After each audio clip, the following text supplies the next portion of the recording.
ሰላም ጤና ይስጥልን አድማጮቻችን እንደምሰምታችኋል ሰላምታችን ከያላችሁበት ድረሳችሁ ያለን ይህ በየሳምንቱ አርብ ተዘጋጅቶ የሚቀርብላችሁ የሰይፈ ነበልባል የሬዲዮ ፕሮግራም ነው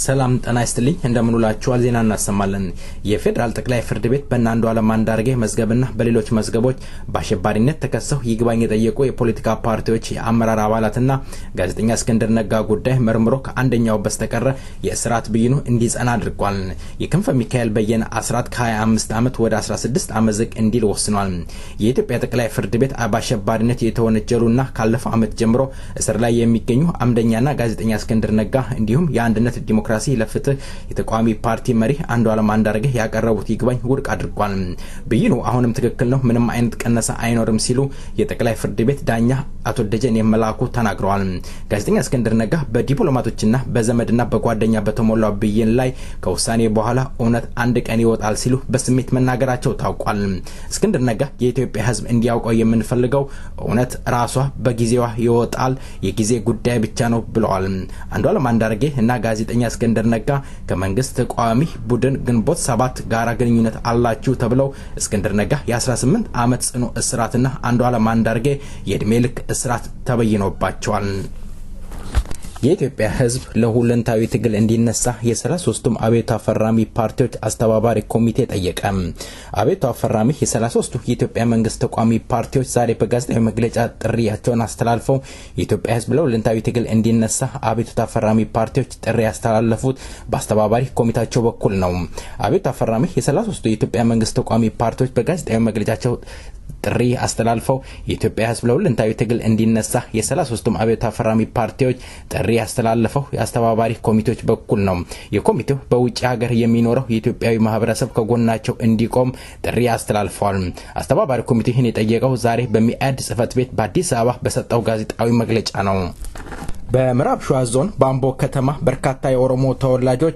በፌደራል ፖሊስ እየታፈኑ ደብዛቸው እየጠፋ እንዳለ ለሰይፈ ነበልባል ዝግጅት ክፍል የደረሰው መረጃ ያስረዳል በተማሪዎች የተቀሰቀሰው የመብት ጥያቄ እንደ አዲስ ዛሬም እንደ ሳት እየተንቦገቦገ እንዳለ ለማወቅ ተችሏል የአካባቢ ነዋሪዎችና ተማሪዎች በፖሊስ እንግልት እየተፈጸመባቸው እንዳለ ነዋሪዎቹ በመሬት ገልጸዋል ዳኖ ተብሎ የሚጠራው አካባቢ ሮብለት ከሌሊቱ 6 ሰዓት የነዋሪዎችን ቤት በመስበር የገባው ፌደራል ፖሊስ 7 የአካባቢ ነዋሪዎችን ይዞ መሰወሩ ታውቋል እስካሁን ድረስ የነዋሪዎቹ ማንነት ለማጣራት ያደረግነው እስካሁን አልተሳካልንም ዜናው በዚያ በቃ መልካም ቆይታ ከቀሪው ፕሮግራማችን ጋር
አብቹ ነጋ ነጋ እያለች እያቀነቀነችዋን ድምጻዊት ዛሬ እንግዳ አድርገን ይዘን ቀርባለን የተከበራችሁ አድማጮቻችን እንደምን ሰንብታችኋል እቺ አርቲስት ማን ትሆን እስኪ ከዜማ በኋላ ራሷን ታስተዋውቃለች ይዤ ቀርባለሁ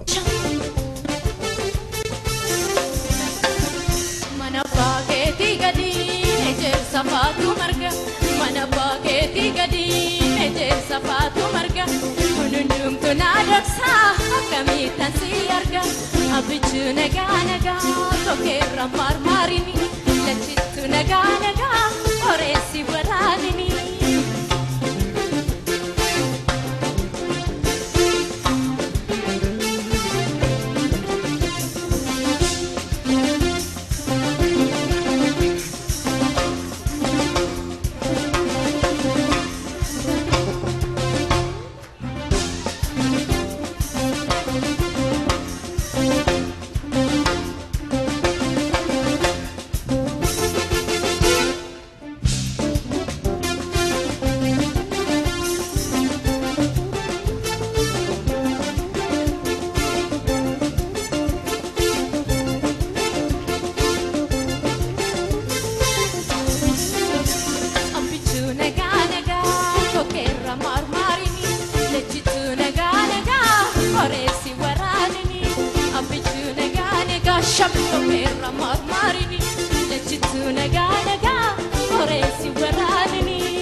እንግዳዬ ለቃለ መጠይቁ ፍቃደኛ ሆነሽ ስለቀረብሽ በሰይፈ ነበልባል ሬዲዮን ዝግጅት ክፍልና እንዲሁም በአድማጮች ስም ከልብ አመሰግናለሁ።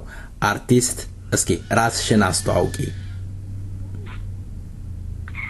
እንግዲህ አንተም በዚህ ዝግጅት ላይ ስለጋበዝከኝ በጣም አመሰግናለሁ። እንደዚሁም አድማጮችንም አመሰግናለሁ። እኔ እንግዲህ አመርቲ ዋሪ ባላለሁ። አብቹ ነጋ ነጋ ያቀነቀንሽው አንቺ ነሽ ማለት ነው? አዎ እንግዲህ አብቹ እንኳን የድሮ የባህል ዘፈን ነው። እኔ ደግሞ አብቹን ከዛ በኋላ እንደገና በዘመናዊ መሳሪያ አቀነባብሬ ዘፍኛለሁ። ከኔም በኋላ ደግሞ እንደዚሁ የዘፈኑ ብዙ ዘፋኞች አሉ። እስኪ ታሰማን እያሉን አድማጮች እስኪ በድምጽሽ አንዴ አንጎራጉሪልን አብቹን። እሺ እንግዲህ ትንሽ ጉንፋን ስለያዘኝ ይቅርታ ሞክራለሁ። አብቹ ነጋ ነጋ ቱኬራ ማርማሪኒ ለችቱ ነጋ ነጋ ቆሬን ሲወራኒኒ አብቹ ነጋ ነጋ ቱኬራ ማርማሪኒ ለችቱ ነጋ ነጋ ቆሬን ሲወራኒኒ ሙቱሉ ሮባቡሌ በዳም ፊቴ ሳንቀቡ ሙቱሉ ሮባቡሌ በዳም ፊቴ ሳንቀቡ ኤዳንሲያ ዳምቡሌ ደራቲ ሳንቀቡ። ያዝ እንግዲህ መልካም አርቲስት አመርቲ በጣም አመሰግናለሁ። አርቲስት አመርቲ ማናት? የትስ ተወለደች? አርቲስት አመርቲ እንግዲህ እንደሚታወቀው አንድ የኦሮሞ ተወላጅ የሆነች የተወለድኩትም በሸዋ በበጆ ነው። እኔ የጃምበጆ ልጅ ነኝ። የት ተማርሽ? የት አካባቢ ተማርሽ? እስከ ስንት ተማርሽ? እኔ እዛው ተወልጄ ያደግኩበት ነው የተማርኩት። ኤሌመንተሪ የተማርኩት በፒ ፊታውራሪ አባ መቻል ዲነስቲ የሚባለው ትምህርት ቤት ነው ኤሌመንተሪ ተማርኩት። ከዛ ደግሞ ወደ ሃይ ስኩል ምሳል እዛው ሌላ ሃይ ስኩል ተሰራና ቱሉ ቦሎ ሁለተኛ ደረጃ ትምህርት ቤት ተማርኩት። መልካም አመርቲ በትምህርት ቤት ውስጥ ሙዚቃ ትጀምሪ ነበር ትዘፍኚ ነበር ወደ እንዴትስ ወደ ሙዚቃው ህይወት ልትገቢ ቻልሽ? እኔ ከትንሽነት ራሴን ሳልጀምሮ በጣም ዘፈን እወዳለሁ እና ትምህርት ቤት ያለን ለወላጆች ቀን ምናምን እንብዬ ዘፈን ነበር። ከዛም ደግሞ እንደዚሁ ትንሽ ሆኜ ብዙ ስፖርቶችን እጫወታለሁ።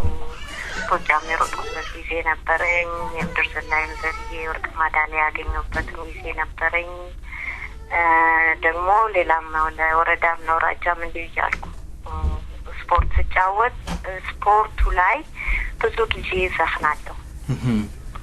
ከልጆች ጋር እየተቀባበልን ስንዘፍን በአብዛኛው እኔን ነበር አውጪልን የሚሉትና ያኔ እንደዛ ያልኩ ብዙ ጊዜ በየሄድኩበት ዘፍናለሁ። የዛን ጊዜ የምትዘፍኛቸው ዘፈኖችን እስኪ ከዛው ታሰሚን የማን ነበረ ዘፈን የምትጫወቺው?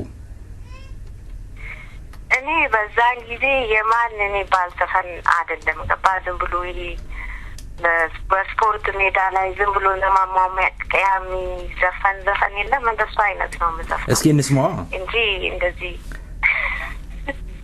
እንግዲህ ካስታወስኩት ነው ለረጅም ጊዜ ሆኖታል። ለምሳሌ አንድ ዘፈን በጣም የሚገርም ዘፈን ነው። ዘፈኑ እኔ ከልጁ የሰማሁት ሚሊሻ እንደ ኡፌ ዱላፍ ገገባ ምናምን ብሎ ነበረ ልጁ በዛን ጊዜ የሚዘፍነው።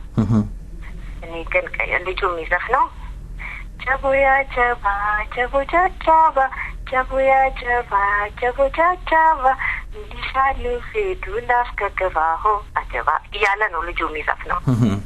እኔ ግን ያንን ወደ ስፖርት ቀይሬው ጀቡያ ጀባ ጀቡጃ ጀባ ጀቡያ ጀባ ጀቡጃ ጀባ ባቾ ኮዱፒ ዋጃፍ ገገባ ሆ አጀባ እያልኩ ሳወጣላቸው ልጆቹ ሞቅ አድርገው ይቀበሉኛል። እንደዚህ ዝም ብሎ እንዲጌው እያልኩኝ ምናምን ሳወጣላቸው እያሞቁ ስለሚቀበሉኝ እሱ ነበር የሚዘፍነው። አመርቲ ለመጀመሪያ ጊዜ እስኪ ያቀነቀንሽው ዘፈን የማን ይሆን? እንደ አንቺን ወደ ሙዚቃው ህይወት እንድትገቢ ሞዴል የሆነሽ አርቲስት ይኖር ይሆን? እኔ በትንሽነቴ ያው እንደሚታወቀው የአንጋፋው ዘፋኛችንን የአቶ አሊቢራን ዘፈኖች ሰማ ነበረ። እንደዚሁም ደግሞ የሌሎችንም ሰማለሁ። የነ ጥላሁንንም ኦሮምኛ የናመልማልን ኦሮምኛዎች የብዙነሽ በቀለ የኢልፍነሽ ቀኑ የሁሉንም ሰማ ነበር እኔ ትንሽ ሆኜ እና እንደ ኢልፍነሽ ለመስፈን በጣም ሞክራለሁ። ግን ድምጿ ትንሽ ዩኒክ ስለሆነ ልደርስበት አልቻልኩም። እስኪ አሰሚኝ እስኪ የኢልፍነሽን እስኪ አንድ ያሰሚኝ። የኢንፍሌሽን እንዳልኩ በኔ ዩኒክ ነው ድምጿና እኔ በኔ ድምጽ ሊዘፈን አይችልም የሷ ዘፈን። እሺ ለዚህ ማበላሸት አልፈልግም። ሌሎች ያው የአሊቢራን ዘፈኖች ሀሳምነውን ትጫወቻለሽ? የዶክተር አሊቢራን የዶክተር አሊቢራን አሁን ስቴጅ ላይ የምጫወታቸው ዋመሊን ዲቤ እስኪ በዩ ነገመቹን እንግዲህ ዋመሊን ዲቤ እንደባደለ ዋመሊን ዲቤ ጀልቤ ታሚርካ ዋመሊን ዲቤ ጀልቤ ታሚርካ ከራስሪቲስኔ ማልስቴ ናሙካ ማልስቴ ለሙካ ربي ما نموت ما تنشر تأسيسي وكما نموت ما تنشر تأسيسي حتى تيني تأتى مالتو هدان باسي حبتي نتاتا مالتو هدان باسي مالتو هدان باسي በነገራችን አመርቲ ከዶክተር አሊ ቢራ ጋራም አቀንቅነሻል እስኪ እሱን እንስማና ከዛን ወደ ሌላው ጥያቄ እስኪ እንሄዳለን እንግዲህ እሺ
ሹሩባ ዳዴ ገዲቤ ሲኤጋ እያልሽ ነው ያቀነቀንሽ ያለሽው አመርቲ እስኪ ከአሊ ቢራ ጋራ ስለሰራሽው ዜማ ትንሽ ግለጭልን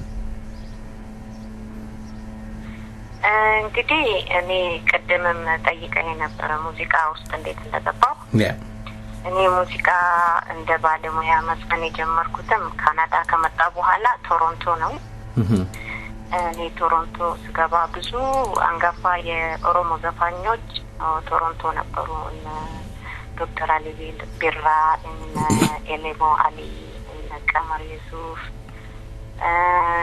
እነዚህ ሁሉ እዛ ነበሩ በዛን ሰዓት እና እኔ መስፈንም የጀመርኩት የመጀመሪያ ካሴቴን ሳውጣ ኤሌሞ አሊ እና ቦጆቴ ዋቆ እነዚህ ሁለቱ ነበሩ ያስጀመሩኝና እንደውም የመጀመሪያ ካሴቴን ግራምበሪቴና ኤለሞን የሰራው ያንን ከዛ በኋላ ሁለተኛውን አልበሜን ሳውጣ ሁለተኛው አልበም ላይ ባቲ ነው የአልበሙ ስም እዛ ላይ ይሄንን ሹሩባ ወየሞ ማርቱ ሚሊዮን ራሴ ጽፌ ዶክተር አሊ ቢራን የጠየቅኩት ማለት ነው ከኔ ጋር እንዲዘፍን እና እሱም በደስታ እሺ ብሎኝ እኔ የኔ አልበም ላይ ዘፈን አብረን የዘፈነው አሊ ጋር ግጥምም ትሞክሪያለሽ ማለት ነው? እኔ ያው ግጥም ሞክራለሁ። ዜማ በብዛት 90% ዜማ የራሴ ነው። ዋው መልካም። እንግዲህ እስኪ የመጀመሪያ ካሴትሽን ስታሳትሚ የጠቀሽው ቀደም አለ ስለ እስኪ በድምጽሽ የመጀመሪያ ስራሽን ታንጎራጉሪልኛለሽ? እንዴትስ ልጽፊው ቻልሽ? እኔ በተፈጥሮ ትንሽ አፍራለሁኝ ገባ ለመዝፈንም እንደውም መጀመሪያ ቶሮንቶ ስገባ ቀመር ነው ለምን ድምጽ ቆንጆ ድምጽ አለሽ አሉ አብረን እንስፈን ምናምን ብሎ ሲጠይቀኝ እኔ እኔ አፍራለሁ አልዘፍንም አልኩት። ከዛ እነዚህ ደግሞ ጆቴ ማለት የልጆቼ አባት ነው እሱ ነው በጣም አበረታቶ ዘፈን እንድጀምር ያደረገኝ ማለት ነው እና በዛው እኔም ሰፖርት አደረጉኝ። ከዛ ይሄንን ቢራንበሪት የሚለውን ራሴ ነኝ የጻፍኩት ዘፈኑንም ዜማውንም እና ሞከርኩኝ ማለት ነው። ምንድነው ትርጉሙ? ከህይወትሽ ጋር የተገናኘ ይሆን ቢራበሪኤ ማለት? እኔ ምንም እስከዛሬ ከህይወቴ ጋር የተገናኘ ዘፈን ጽፌ አላውቅም። ብዙ ጊዜ እንደውም ጽፎ ከባህሌ ጋር የተገናኘ ዘፈን ነው። እንዴት ነው ቢራንበሪቴ የባቡን ወርጎፍቴ እንግዲህ ተወልጄ ያደኩበት ኦሮሞ ምድር ለምድርና ኦሮሞ መሬት ላይ የሚበቅለውና አበባዋን ሳሯን ምኗን ነው እንጂ እኔ ብዙ ጊዜ ስለራሴ ምንም የዘፈንኩት ነገር የለኝም። ስለ ሬቻም ትንሽ እስኪ እናሰማውና ስለዛ እንትናል ምክንያቱም የጠቀሽው ነገር ምንድነው? ስለ አደይ አበባ መፈንዳት ምናምን እየገለሽ ያለሽው እስኪ እንስማው ስለ ሬቻ ያልሽው።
ቆንጆ ስራ ነው እየሰራሽው ያለሽው። የባህል አምባሳደር ብትባይ በእውነት አያንስሽም።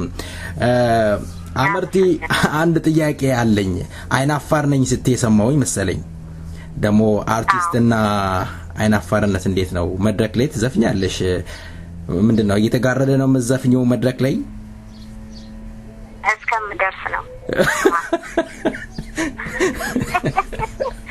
መድረክ ላይ እስከምደርስ ብቻ ነው ማፍረው። ከዛ ውጪ መድረክ በኋላ አታፍሪ። ማይኩን ካሽ አታፍሪ። ላይ ከደረስኩ ምንም አይታየኝም። መልካም ጀምረው ነው። ጥሩ ነው አመርቲ። ጀምረው ነው ማለት ነው። ስንት ሲዲዎች አሉሽ? እስካሁን 4። የመጀመሪያው በካሴት ብቻ ነው የወጣው። ከዛ በኋላ 3ቱም በሲዲ አውጥቻለሁ። አሁን ደግሞ 5ኛዬን ሰርቼ በቅርብ ጊዜ ውስጥ ገበያ ላይ ይውላል። የመጀመሪያ ስራሽን ስታሳትሚ ሁለተኛውም የምትንቀሳቀሽው በጋርድ ምናምን ነበር ይባላል። እውነት ነው? በጣም ምን ነው አርቲስቶች ስለ ገንዘብ ሲነሳ ያማችኋል? ምንድነው ነገሩ? ስለ ገንዘብ አይደለም ለገንዘብም ሙዚቃ የሰራሁበት ጊዜ አልነበረኝም እኔ የሙዚቃ ፍቅርና ፍላጎት ነው እንጂ እኔ እንጃ ገንዘብ እስኪ የመጀመሪያ ስራሽን ምን ያህል ሸጥሽው አይ እኔ እንደሱማ አትጠይቅኝ ለምን ደሞ ሌባ ከቦኝ እንዲያድር ነው መልካም ይሄን ጥያቄ የማነሳው ለምንድነው በተለይ የኦሮምኛ ቋንቋ በደንብ የማይነገርበት በነበረበት ሰዓት ውስጥ ብዙ የኦሮሞ አርቲስቶች ስራቸውን ለገበያ ሲያማብቃት በጣም አስቸጋሪ ይሆንባቸው ነበር ብዙዎቹ እንደውም እስከ 1000 ብር በኢትዮጵያ ብር 2000 ብር ሲሸጡት ነበር እንደውም 500 ብር የሸጠች አንዲት እስኪ አትደብቂኝ ምን ያህል ሸጥሽው እኔ እንግዲህ አገር ቤት ካሴቱ ተልቆ የመጀመሪያውን ካሴት ያሳተሙት ውርጂዎች ነበሩ ውርጂ ጋዜጣ እነሱ ደግሞ በዛ ሰዓት ለራሳቸው ትልቅ ችግር ነበረባቸው ገባ እና እነሱ ካሴቱን ካሳተሙ በኋላ እነሱም ከሀገር ተሰደው ወጡ እና ገንዘቡንም ማን እንደበላው አይታወቅም እነሱም የሚያውቁት አይመስለኝም እንኳን እኔና እኔ ምንም የደረሰኝ ነገር የለም አንቺ ዘፈንሽ ካሴቱም ውሃ በላው ገንዘቡም አለቀ ማለት ነው በቃ እንደዛ የሚገርም ነው አልጠየቅሽም የት ሄደ ብለሽ ማን ይጠየቃል እነሱ በችግር ተሰደው ከሀገር ወጡ እና ከዛ በኋላ ማንን ትጠይቃለህ መልካም አመርቲ አሁን ስትገልጪ አምስተኛ ካሴትሽን እየሰራሽ እንዳለሽ ገልጸሻል የሲዲው ርዕስ ምንድነው እስኪ ከአዲሱ ስራሽ እንደው አንዱን ዜማ እንደው ለአድማጭ ታቀርቢልኝ ይሆን አሰሚልኝ እስኪ ባክሽ እንግዲህ ከይሄ አምስተኛ አልበሜ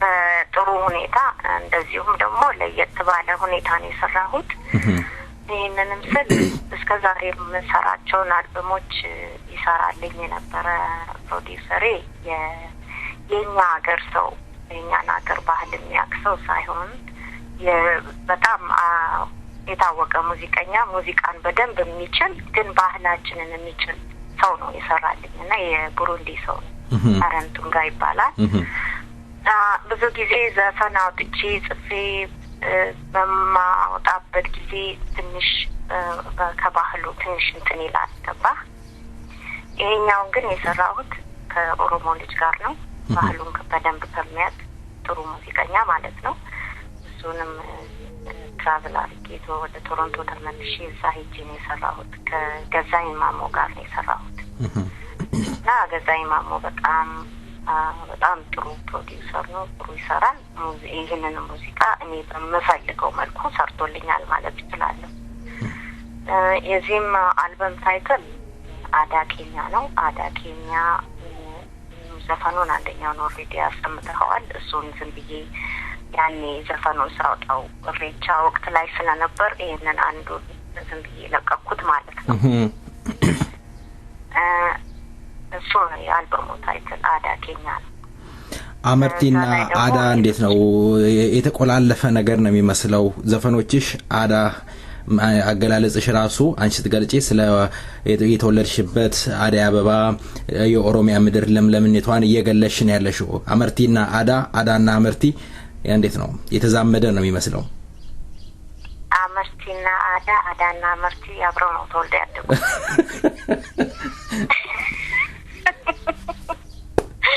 እኔ በቾ ነው የተወለድኩት አባቴ የጃምበቾ ሰው ሲሆን እናቴ ደግሞ የሰዴን ሶዶ ሰው ነች ሶዶና የበቾ ልጅ ነኝ እኔ ልጅ ያደግኩት ግን በቾ ውስጥ ነው በቾ ውስጥ አባቴ አባቦኩ ነበሩ ኦኬ አባቴ አባቦኩ ስለነበሩ እንግዲህ እኔ የኦሮሞን ትራዲሽን እንትን ብዬ ነው ያደግኩት ሁሉንም አይቼ ነው ያደግኩት ትንሽ የሚቆጨኝ እኔ የሁሉ ነገር ሲደረግ ትንሽ ስለነበርኩኝ በዛ ሰዓት ደግሞ ዝም ብሎ ይገባ ኖርማል ውስጡ ስላለው ኖርማል ይመስለኝ ነበር ተከታትዬ ምን አሉ ምን አረጉ ብዬ ሳፍኩት ነገር የለኝም እንጂ እኔ ያደግኩበት ቤተሰብ በጣም የኦሮሞን ባህል የሚደግፍ የኦሮሞን ባህል በደንብ የሚያንጸባርቅ ቤተሰብ ነበረ። በዚህ ነው አዳይን በጣም የምወደው። አዳይን ብዙ ጊዜ እንትን ነው ማለት ነው። መልካም አመርቲ፣ እስኪ ከአዲሱ ስራሽ እንደው አንድ ዜማ ብታኪልን። እንግዲህ ከአዲሱ ስራዬ አይዞሽ፣ ማንም ኮፒ አያደርግም መቼም አርቲስቱን እየገደለ ያለው ይሄ ኮፒራይት ነው። አይ እኔ ኮፒ ቢያደርጉም ሙዚቃውን ስለማልጫወቱ ድምጼን ሰምተው ኮፒ ማድረግ ችግር የለውም። ለማድረግም ይችላሉ። እኔ በቅርብ ነው ገበያ ላይ ማውጣውና ምንም አይደለም፣ ይሞክሩት። ህግ ያለበት ሀገር ነው ያለው፣ ይሞክሩት ነው። እሺ አዎ። እንግዲህ አንድ ከሚሴ ዘፈን አለኝ፣ አንድ ደግሞ ግጥምም ዜማም ራሴ ያወጣሁት ብየቶ የሚል አለ። እስኪ ብየኮ የሚለውን እስኪ አታሰሚን? እሺ እስቲ ልሞክር። ብየቶ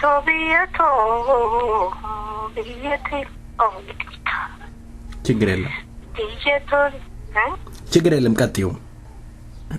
ኦኬ ብየቶ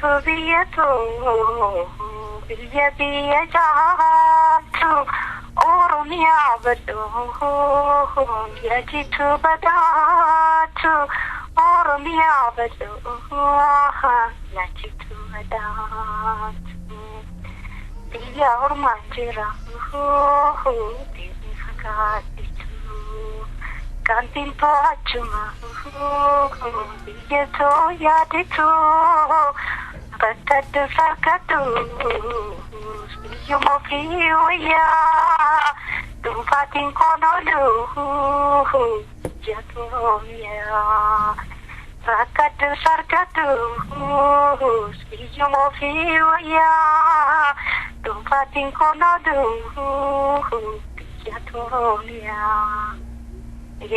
ዋው በጣም ደስ የሚል ዜማ ነው። በጣም ቆንጆ ነው።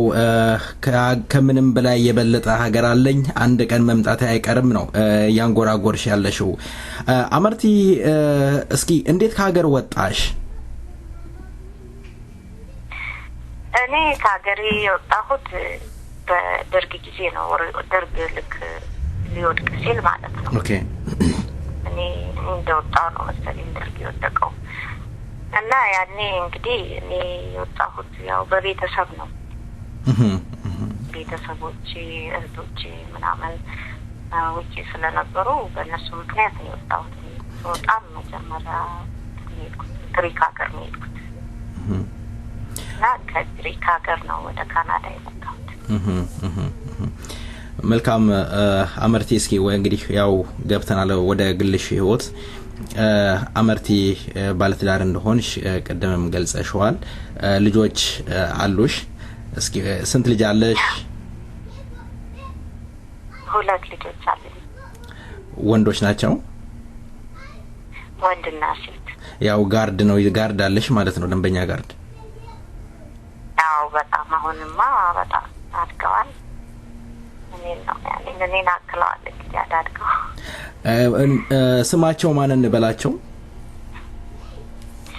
የመጀመሪያ ልጄ ሴት ነች። ስሟ ሊሉ ነው። ሊሉ የ13 አመት ልጅ ነች። የሁለተኛው ልጅ ደግሞ ወንድ ነው። እሱ ደግሞ ስሙ ዳኦ ነው። ዳኦ የ12 አመት ልጅ። ምን ማለት ነው ዳኦና ሊሉ?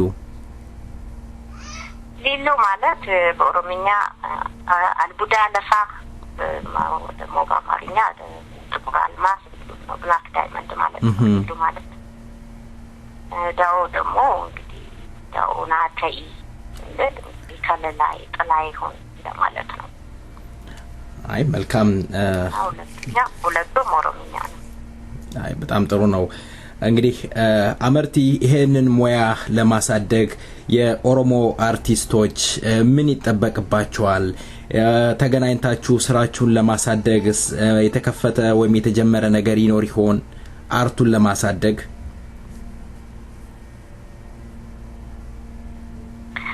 እንግዲህ የኦሮሞ አርት እኔ ከማውቀው ጊዜ ጀምሮ በጣም እንዳደገ ነው ማየው።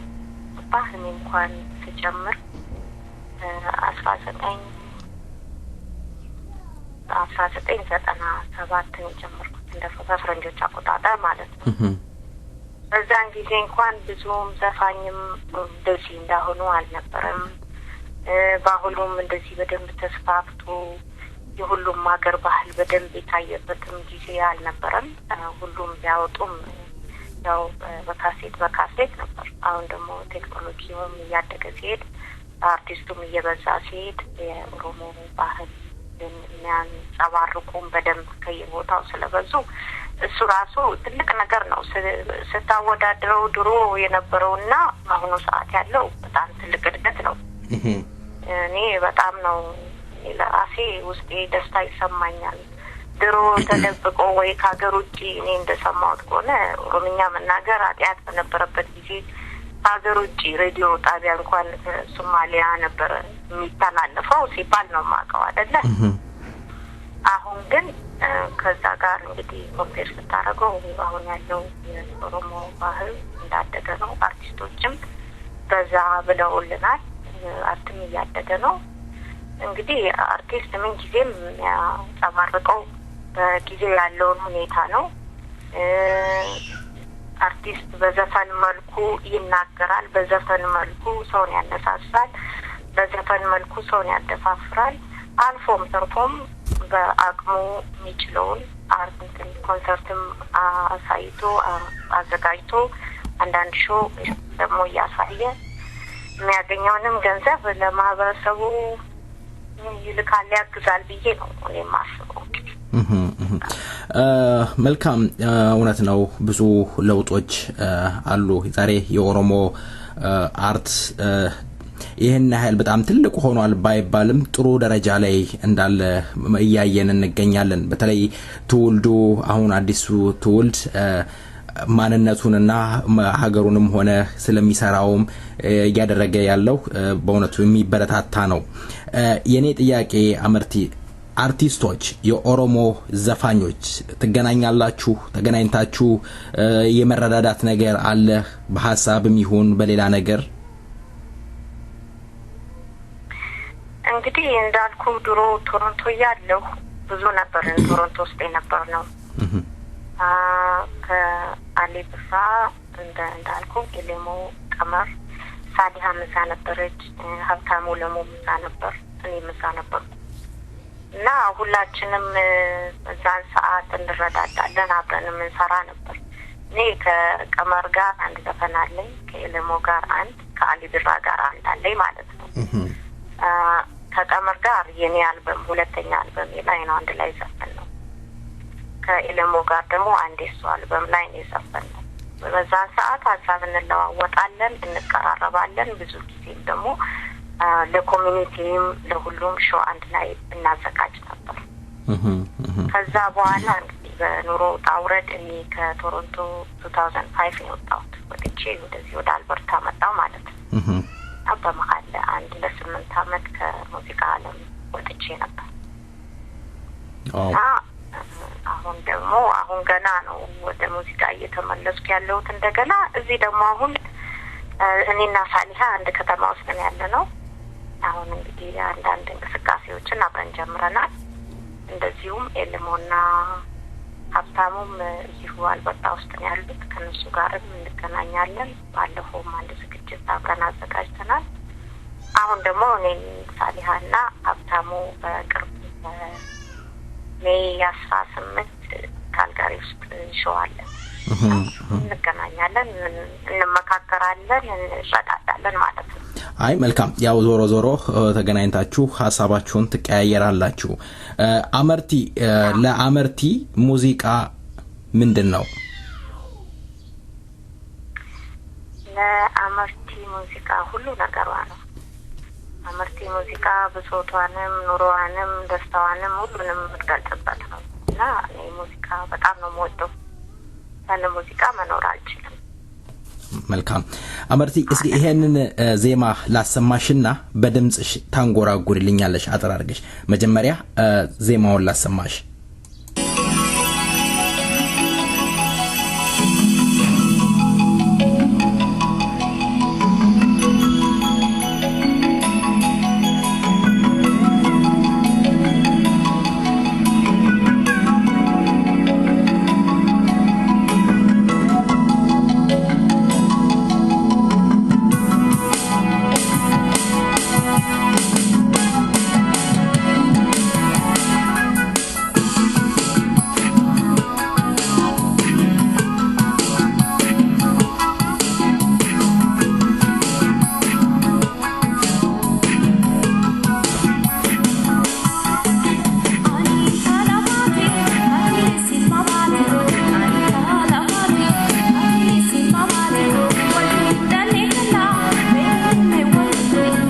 እስኪ በድምጽሽ በዩ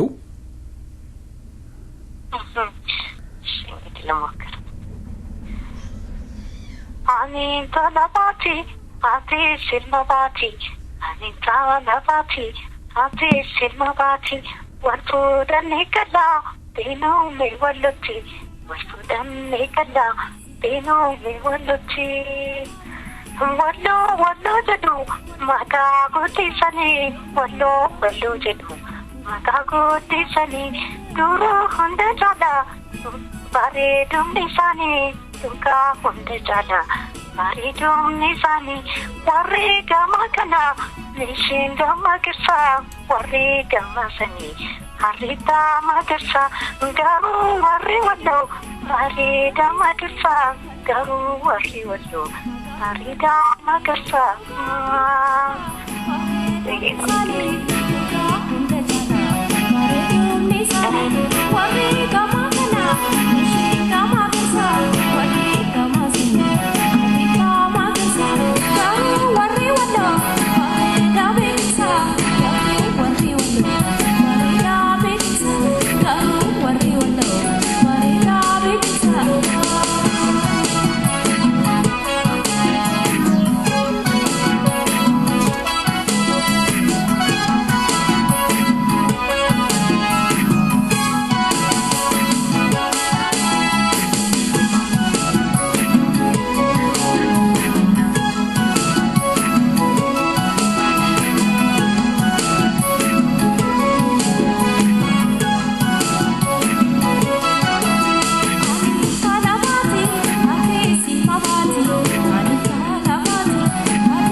በጣም ቆንጆ ዜማ ነው እንግዲህ የወሎ ቆንጆች ኩራት እንግዲህ እንዳይሰማችሁ አደራ እንላለን አመርቲ እስኪ አመርቲ እንዴት ትገልጫታለሽ አመርቲ ምን አይነት ባህሪ አላት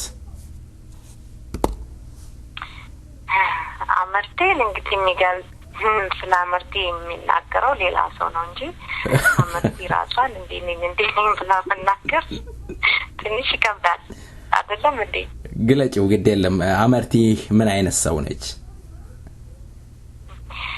አመርቲ እንግዲህ አንድ ኦሮሞነቷን በጣም የምትወድ ኦሮሞነቷ የምትኮራ ህዝቧን የምትወድ በህዝቧ የምትኮራ ኦሮሞ ተወላጅ ነች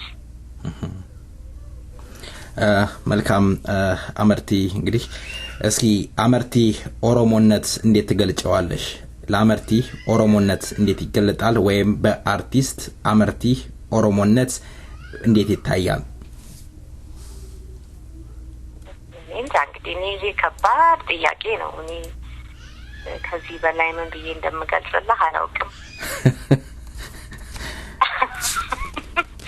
ምን የሚረዳ ሰው እናንተ አንዴ አራደና እኔ እንግዲህ እኔ ኦሮሞነት ይቆራለው ሰበኪ ያነምቦና ሰበኩ ነንጃለዳ Oromummaa kiyyaan immoo nan boona. Oromoon ummata bal'aadha. Oromoon ummata jaallatamaadha. Oromoon ummata biraallee jaallatudha. Egaa kana caalawanii jedhee ibsuun beeku. አይ መልካም ጥሩ አገላለጽ ነው የገለሽው። አመርቲ እንግዲህ ወደፊት እቅድሽ ምን ይሆን? የወደፊት ህልምሽ ምን ይሆን? በኑሮ ደረጃ ነው ወይስ በሁሉም ደረጃ በህይወትሽ ይሆናል በሙያው? እንግዲህ በህይወት እኔ አሁን እንግዲህ እንደነገርኩ የሁለት ልጆች እናት ነኝ። ልጆቼን አሳድጌ ትልቅ ቦታ ማድረስ ነው አንደኛው ህልሜ። ልጆቼን ያላገኘሁትን እድል እንዲያገኙ ጥረት አደርጋለሁ። በሌላው ደግሞ በአርት ደረጃ ደግሞ እኛም እንደሌላው ሰው ሀገር ኖሮን ሀገራችን ገብተን እንደሌላው ህዝብ እኛም በሀገራችን ላይ ኮርተን ባህላችንና ቋንቋችንን አስፋፍተን ህዝባችንን አደራጅተን ለመኖር እንዲያበቃኝ ጸልያለሁ። ያ የዘወትር ምኞቴና ጸሎቴ ነው። እኛም ሀገር ኖሮን ሀገር ገብተን ሀገራችንን ተከብረን ነው ያልሽው? አዎ መልካም እንግዲህ ልብ ያለው ልብ ይበል እያልሽ ነው ያስተላለፍሽ ያለሽው መልክቱም። አመርቲ አንድ ነገር ቀርቶኛል። ያው የተለመደውን ነገር ልጠይቅ ነው። አመርቲ እድሜዋ ስንት ይሆን? አንተ ሞኝ የወንድ ልጅ ደሞዝና የሴት ልጅ እድሜ አይጠየቅም። አሁን እኮ ቀርቷል እሱ ነገር። እንዴት እሱ ቀርቷል? የወንዱም ይታያል የሴቷም እድሜ ይጠየቃል። እኔ እንጃ እንግዲህ እኔ ወደ ኋላ ቀርቼ ይሆናል። እኔ አላልኩም። መልካም እንግዲህ ልትገልጪው ፍቃደኛ አልሆንሽም። አመርቲ በመጨረሻ ልታስተላልፊው የምትፈልጊው መልእክት ካለ? ያው እንግዲህ አዲስ ስራሽን በቅርብ እንደምትለቂ እየነገርሽ ነው ያለሽው። እንግዲህ የኦሮሞ ህዝብ ከጎንሽ ቆሞ አብሮሽ እንግዲህ ሊያበረታታሽ ይገባል እንላለን። ማንኛውንም አርት ማሳደግ የኦሮሞ ህዝብ ይጠበቅበታል። እጅ ለእጅ እስካልተያዘ ድረስ ማደግ አይቻልም። ሌላውን ሀገር እንመልከት። ሁሉም አርቲስት ወይም መላው ህዝብ እጅ ለእጅ ጎን ለጎን ቆሞ አርቱን የራሳቸውን ወገን እያሳደጉ ይገኛል። እንግዲህ እኔ ይሄንን ነው የምለው። አንቺ የምትይው ካለ? እኔ እንግዲህ የምለው ለኦሮሞ ህዝብ እንግዲህ የምነግረው ነገር ካለ በአርት በኩል አርቲስቶችን መደገፍ፣ ስራቸውንም ማክበርና በሙያቸውም እንዲያድጉ ሰፖርት ማድረግ። አንድ ዘፋኝ አንድ አርቲስት ዘፍኖ ዝም ብሎ ስራው በሜዳ ላይ መቅረት እንደሌለበት ነው ጠይቀው። ያለ ህዝቡ ሰፖርት አንድ አርቲስት ምንም ማድረግ አይችልም። እኔ ፈለገ አልበም ባውጣና ብዛት ነምብል የኦሮሞ ህዝብ ካረዳኝ፣ ህዝቤ ካረዳኝ፣ ህዝቤ ሰፖርት ካላረገኝ ምንም ዋጋ የለኝም ማለት ነው። ስለዚህ ህዝቡ አርቲስቶችን ባሉበት ሰፖርት እንዲያረጋቸው፣ ስራቸውንም እንትን ቦታ ሰጥቶት በደንብ በስነ ስርዓቱ ተሽጦለት ገበያም ላይ ውሎለት ሰው ጋር በደንብ ቢደርስ ጥሩ ነው። ዝም ብሎ እንትን ብሎ ከሚቀር ማለት ነው። በአሁኑ ሰዓት አገር ቤት እንኳን ሙዚቃ ቤት ዘፈን ለማውጣት በጣም ችግር ነው። ብዙ እንደኔ አይነት እንኳን ምንም አይደለም። ለምን እኔ በሙዚቃ አይደለም ተዳደረው ራሴን ጂዬ ራሴን ስራ ሰርቼ የምኖር ሰው ነኝ። አገር ቤት ያሉት አርቲስቶች በጣም ያሳዝናሉ። ስንት ታዋቂ ስንት ጥሩ ስራ የሰሩ ስንት ጥሩ ድምጽ ያላቸው ልጆች ዘፈን አውጥተው የሚቀበላቸው አጥተው ይዘው ቁጭ ብለዋል የሚባል ነገር እሰማለሁ። ይሄ በጣም ያሳዝናል። እና እኔ የኦሮሞ አርቲስት ቦታ ቢኖረው የኦሮሞ አርቲስት ክብር ቢኖረው እኔ ያ ትልቅ ምኞቴ ነው። እኔ በጣም ነው የሚያሳዝኑኝ ስንት የታወቁ አርቲስቶች አገር ቤት ውስጥ ስንት ችሎታ ያላቸው ልጆች ተቀባያቸው እንደዚሁ እንትን ማለታቸው ያሳዝናል። እና ይሄንን ነው እንግዲህ ህዝቡ እንዲረዳቸው ህዝቡ እንዲያያቸው ነው የምለምነው። መልካም አመርቲ እናንተ ካሴት ስታሳትሙ የምታከፋፍሉበት ወይም ህዝቡ በቀላል ሊያገኘው የሚችልበት መንገድ ይኖር ይሆን? እሱ ነው ችግሩ። ገባ አገር ቤት እኔ ከባድ እንደሆነ ነው የሰማሁት። እኔ ማነጋግሬ አይ በዚህ ሰዓት አይችልም የሚሉ ነው ናቸው ያሉት። ውጭ ሀገርም ውስጥ እንዳየነው ብዙ ጊዜ የሰው ካሴት ይመጣል፣ የሰው ሲዲ መጥቶ ይሄ የኬሌ ነው ሽጡ ምናምን ሲባል እንግዲህ ከሚሸጠው ሳይሆን ይሁን ከሚገዛ ይሁን እንደዚሁ የትም ባክኖ የሰው አልበም እንደሚቀር አውቃለሁ። እኔ በራሴም ላይ አውቃለሁ ያንን እና ያንን ሰው ትንሽ ክብርና ቦታ ሰጥቶት አርቲስቶችን ቢደግፍ ትልቅ ምኞት ነው ማለት። እዚህ ላይ አሁን ስታነሺ አንድ ነገር የተረዳሁት ነገር አለ። የትልቁ ነገር የኦሮሞ አርቲስቶች ትገናኛላችሁ ወይ ብዬ በተደጋጋሚ አርቲስቶችን መጠይቀው ምክንያት አለኝ። እንደዚህ አይነት ችግር ሲኖር አርቲስቱ ሲገናኝ የሆነ ማህበር ቢያቋቁም የአንድ ዘፋኝ ካሴት ሲያወጣ የማህበሩ ካሴቱ እንዲሸጥ ቢያደርግና ቢያከፋፍል እርስ በራሳችሁ ተደጋግፋችሁ የማደጉ ሁኔታ ትልቅ ደረጃ ይሆናል ብዬ አምናለሁ። ትልቁ ነገር ይሄ ነው። ተደራጅታችኋል ወይ ተደራጁ የሚለው ነገር ጥያቄ በተደጋጋሚ የሚነሳው ለዚህ ነው። ባለፈው 2 ሳምንት አርቲስት ሜቲ ጀማማን አናግሬያት ነበር። እሷም ካሴቷን አውጣ ይሄው ይዛው ቁጭ ብላለች። ለማንኛውም እንግዲህ የኦሮሞ ህዝብ ከጎናችሁ እንዲቆም እኔም ጥሬን አስተላልፋለሁ።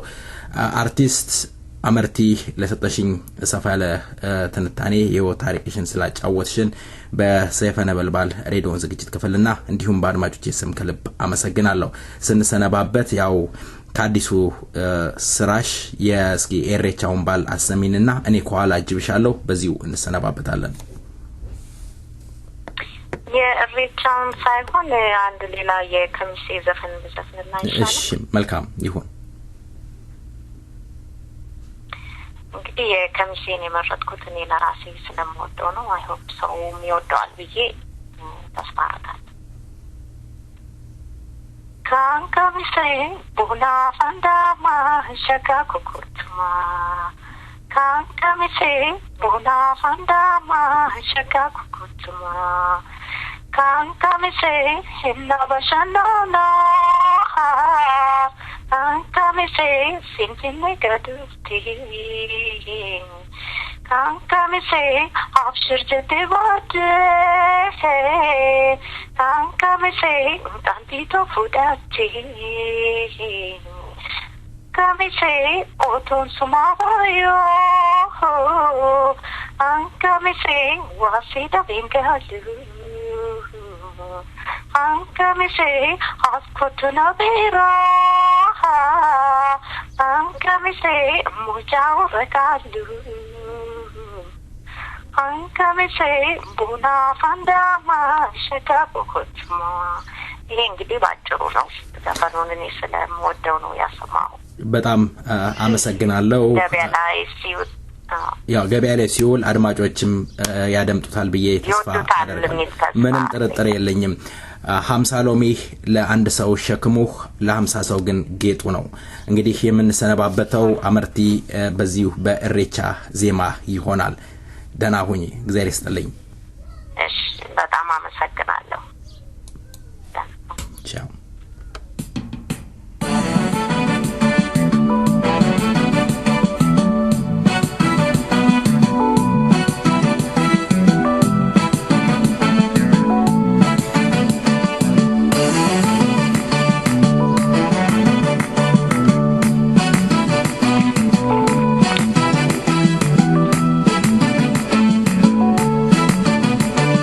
Kotain kabajna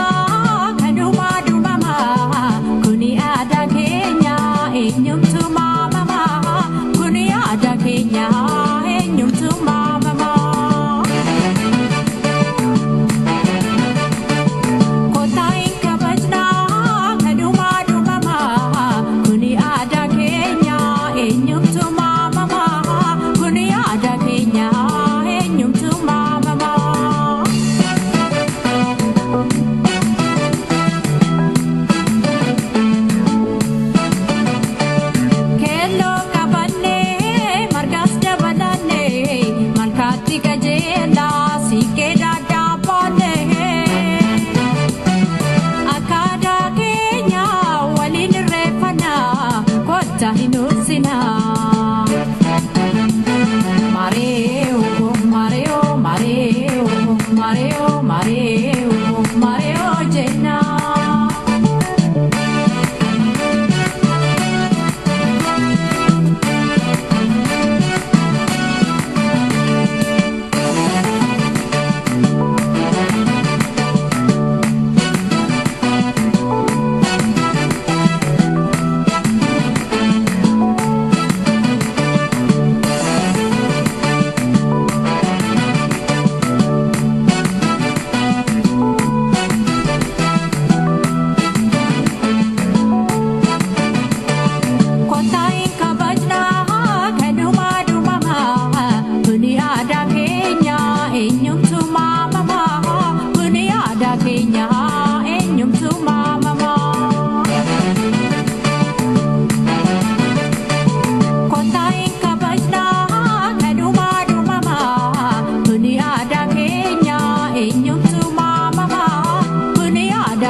ዜማውን እንመለሳለን ሰላምታውንም አረሳንም እንደምሰንብታችኋል እንደምከርማችኋል ዛሬ እንግዳ ይዤ ቀርቤያለሁ ይህ እንግዳ በተማሪዎች እንቅስቃሴ ትልቅ ቦታ የነበረው እና የተሳተፈ ነው ይህ እንግዳዬ ገረሱ ቱፋ ይባላል ከታደለ ገመቹ ዜማ በኋላ ይዤው እቀርባለሁ መልካም ቆይታ ታደለ ገመቹ ዜማው አየር ላይ ያለ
ድምጻዊ ታደለ ገመቹን ከልብ እናመሰግናለን። እንግዳዬ ለቃለ መጠየቁ ፍቃደኛ ሆነው ስለቀረብ በሰይፈ ነበልባል ሬዲዮ ዝግጅት ክፍልና እንዲሁም በአድማጮቼ ስም ከልብ አመሰግናለሁ። እኔም ኢዮብ ሐሳቤን እንድገልጽ ስለጋበዝከኝ በጣም አመሰግናለሁ። መልካም። ቀደም አስተዋውቅ በተማሪዎች እንቅስቃሴ እጅግ የተሳተፍክ እንደሆንክ ገልጫለሁ። ምንድነው ሆላንድም ተጀመረ እንደ እንቅስቃሴው? አይ በተማሪዎች እንቅስቃሴ እንኳን ተሳተፍ የነበረው በአዲስ አበባ ዩኒቨርሲቲ ማር በነበረበት ጊዜ ከ1997 እስከ 2001 በነበርኩበት ጊዜ ተሳታፊ ነበርኩኝ። ከዛ በኋላ እዚህም ተማሪ ነኝ፣ ግን እዚህ የማመጽበት ነገር ስለሌለ እየተሳተፍኩ አይደለም። አይ መልካም ጥሩ ነው። እንግዲህ ወደ ጥያቄዎቼ እገባለሁ። ገረሱም የኦሮሚያ ምድር ወይም በየዛች ሀገር ላይ ያለው ተፈጥሮ ሀብት በአሁን ሰዓት የምንምንና ጭራሽ እየጠፋ ይገኛል። እንደውም በተለይ በኦሮሚያ ምድር እንደነ ጫለንቆ አካባቢ የሚባል ትላልቅ ባርዛፎች እነ ጭልሞ ጋጂ እነ ዋዩ ዛሬ እየተመነጠሩ ለኢንዱስትሪ እየተባለ እየዋለ ይገኛል።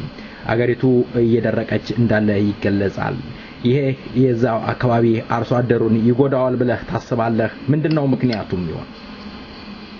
ይሄኛው በጣም ይጎዳዋል፣ ምንም ጥያቄ የለውም። በኦሮሚያ ይሄ ነገር ለረጅም ጊዜ ሲሄድ የነበረ ነገር ነው። በስነ ምህዳሩ ወይ በኢኮሎጂው ላይ የሚደርሰው አደጋ በአጋጣሚ ትምህርት ቤት በነበርኩበት ጊዜ ከተሳተፍኳቸው የተማሪዎች እንቅስቃሴ ውስጥ አንዱ በባሌና በቦረና የነበረውን የደን ቃጠሎ እሳት ለማጥፋት ተማሪዎች ዘምተው ነበር። የኦሮሞ ተማሪዎች እዛ ውስጥ እንደ ኮሚቴ ሆኜ ሲሳተፍ ነበር። በዛን ጊዜ ከ100,000 ሄክታር በላይ ነው በባሌና በቦረና እሳቱ ያወደመው የደን ብዛት። ከዛ በፊትም ለረጅም ጊዜ ለመሸጥም ተብሎ የደን የእንጨት ፋብሪካዎችን በማቋቋምም በመቁረጥም ይሁን ጥንቃቄ የሚያስፈልገውን ጥንቃቄ ባለማድረግም ይሁን ሰዎችን ከሌላ ቦታ አምጥቶ በደኖች ውስጥ በማስፈርም ይሁን በተለያየ ምክንያቶች ከፍተኛ አደጋ ሲደርስ ነበር በአካባቢው ላይ። ያው ይሄኛው ጥያቄ ምናልባት ሰዎችም ላይ እንደዛው አይነት አደጋ እየደረሰ ስለሆነ ምናልባት የዛፎችን ማንሳቱ በሰው ልጆች ላይ በእኛ ሀገር የደረሰ ያለውን ችግር አቅልሎ እንደማየት ሊታይ ይችላል። ግን በአጠቃላይ ሰው የሚኖረው በምድር ላይ ነው። ያ ምድር የሚያስፈልገውን ነገር እንዲኖረው ያለውን ነገር እንዲያቆይ ተደርጎ ካልተንከባከብ ነው ሰዎችም በዛ ላይ የሚኖሩ ሰዎች በሚደርስባቸው የሰብአዊ መብት ረገጣ ብቻ ሳይሆን በተፈጥሯዊ አደጋም ችግር ውስጥ ሊገቡ ይችላሉ። በአጠቃላይ ለኔ የሚመስለኝ ቢያንስ አራት ዋና ምክንያቶች አሉ። አንደኛ ለሀገሩን እያስተዳደረ ያለው መንግስት የባለቤትነት ስሜት ስለሌለው ቢጠፋም ምንም ችግር የሚሰማ አይመስለኝም። በሚችሉት መንገድ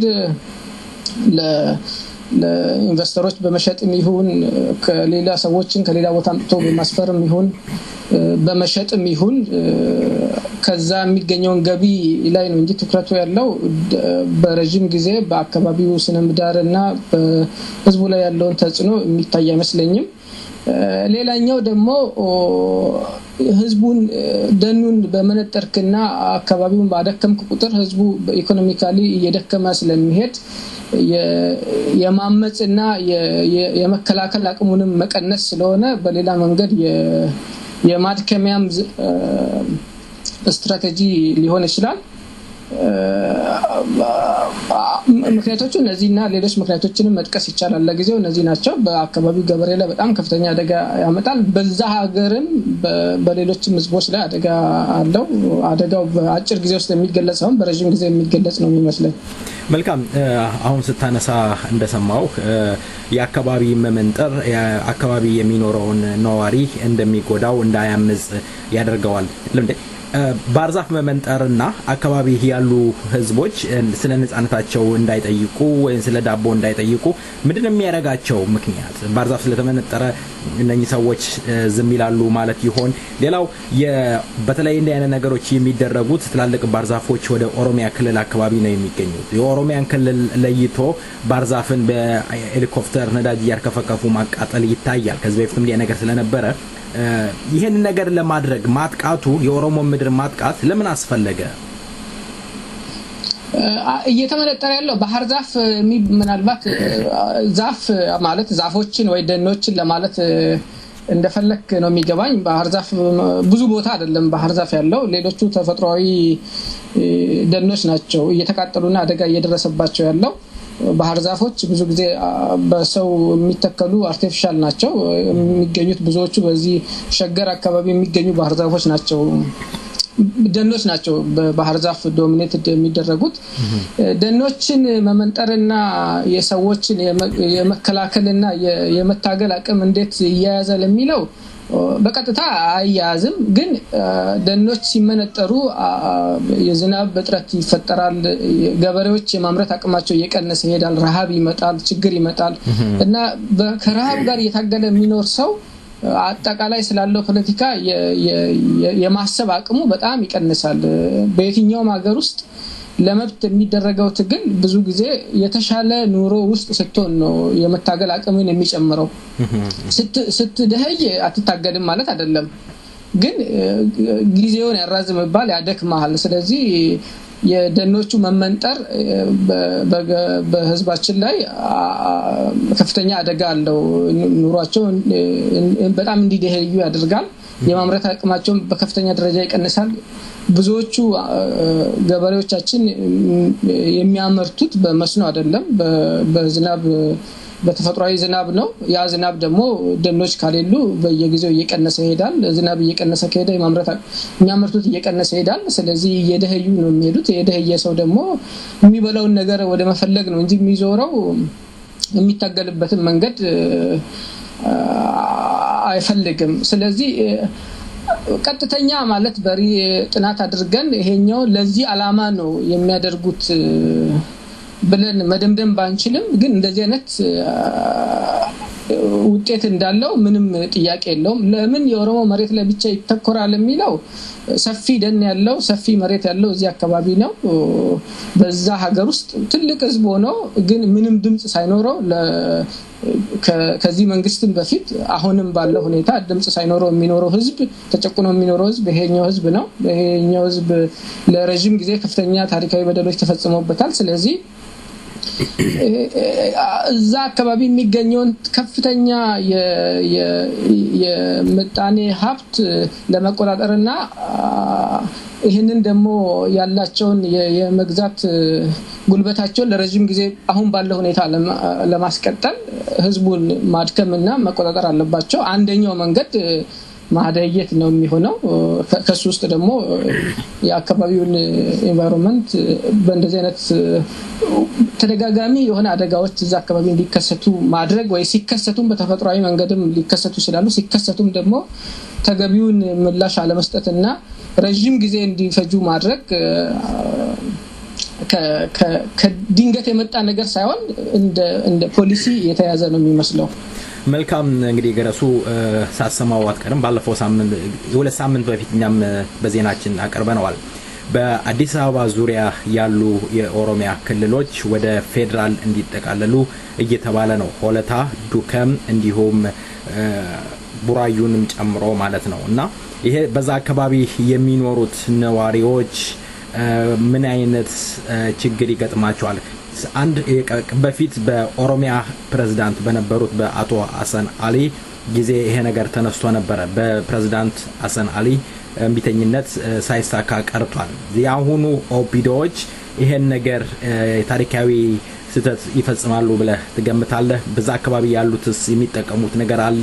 ወደ አዲስ አበባ ክልል ቢጠቃለሉ የኦሮሚያን ክልል ይጎዳዋል ብለህ ትገምታለህ?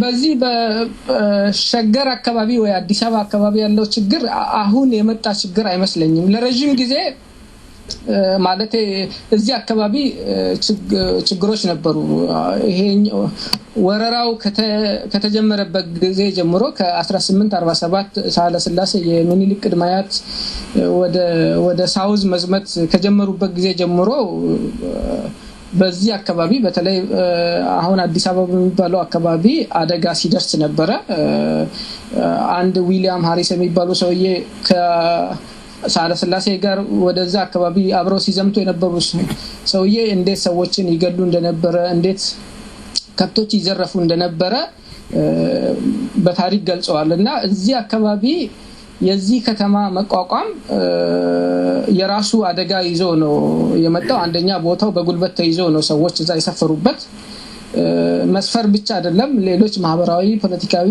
ባህላዊ ችግሮች አምጥተዋል በአካባቢው ህዝቦች ላይ በዛ ሴንተር ውስጥ ይኖሩ የነበሩ ይሄ አዲስ አበባ አካባቢ የሚባለው ቦታ በጉለሌ የካ ያያ ገላን በሚባሉ ጎሳዎች ሳውዘርን ፓርቱ ወይም ደቡባዊ አካሉ በገላን ከሰሜን አካባቢ ያለው ደግሞ የካና ጉለሌ በሚባሉ የኦሮሞ ጎሳዎች ነበር ሰፍረውበት ይኖሩ የነበሩት ቁጥራቸውም ለምሳሌ 1900 በአበሻ አቆጣጠር ከ33% በላይ አዲስ አበባ ውስጥ ይኖር የነበረው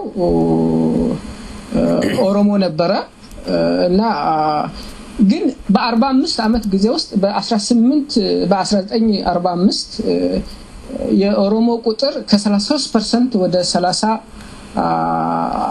ወደ ከ13% ወደ 18% ነው የቀነሰው በዛው መጠን ደግሞ በ1900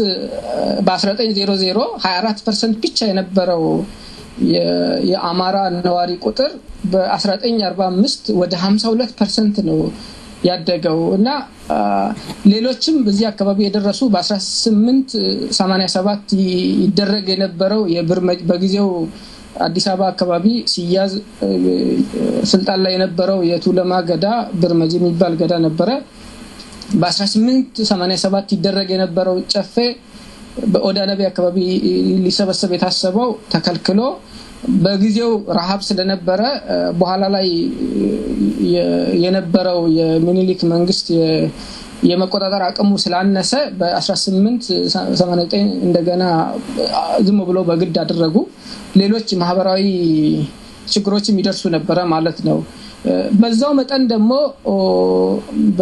በመላው ኦሮሚያ ብታይ ከዚህ አካባቢ የተፈናቀሉ ሰዎች አሁን አርሲ ብትሄድ ባሌ ብትሄድ አደርጌ ብትሄድ ወለጋ ብትሄድ ኢሉባቦር ብትሄድ ቦረና ብትሄድ ኬንያም ብትሄድ ከመሃል ኦሮሚያ ወይ ከዚህ አካባቢ የተፈናቀሉ ሰዎችን በከፍተኛ ቁጥር ታገኛለህ ምናልባት በኢትዮጵያ ታሪክ ውስጥ ኢንተርናል ዲስፕሌስመንት ወይ ደግሞ የውስጥ መፈናቀል በዚህ አካባቢ የደረሰው በየትኛውም ቦታ የደረሰ አይመስለኝም ያ ነገር እስካሁንም ቀጥሎ ነው ያለው መልኩን ቀይሮ እና እዚህ አካባቢ ያለው ሰው የሚሰፍርበት መሬት የሆነ ቀን እንደሚፈናቀል እያሰበ ነው የሚኖረው እኔ ግማሾቼ ቤተሰቦች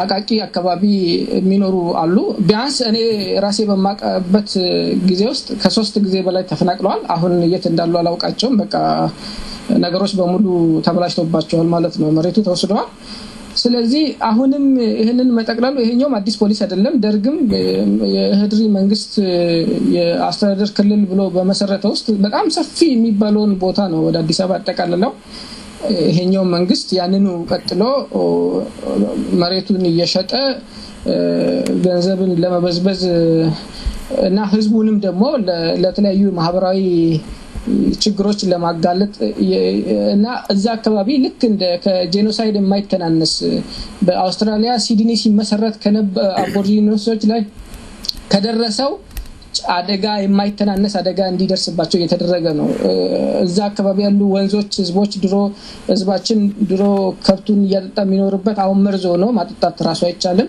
እዚህ አካባቢ የሚገኙ ሰዎች ከተማ ሲሰፋ እዛ አካባቢ የሚሰፍሩ ሰዎች ኑሯቸው ተለውጠው ተምረው ትራንስፎርም ሆነው ነው ወደ ከተማነት የሚቀየሩ እንጂ እዛ አካባቢ ያሉ ሰዎች ተፈናቅለው ወደ ፈለጋችሁበት ሂዱ እየተባሉ ሌሎች ሰዎች እዛ ቦታ መተው ሰፍረው ሰዎችን በማጥፋት አይደለም ልማት የሚባለው ጀስቲፊኬሽን ሊሰራ የሚችለውና ይሄንን ነገር ማንሳት የፈለኩት ይሄ ነገር አዲስ የመጣ ነገር አይደለም ቀጣይ የነበረ እና ከዛ ከነበረው ፖሊሲ የቀጠለ ነው እስኪ ገራሱ እዚህ ላይ አንድ ነገር አቋርጠህና አንድ ይሄንን ነገር እንደተቃወሙ ይነሳል በተወሰነ ደረጃ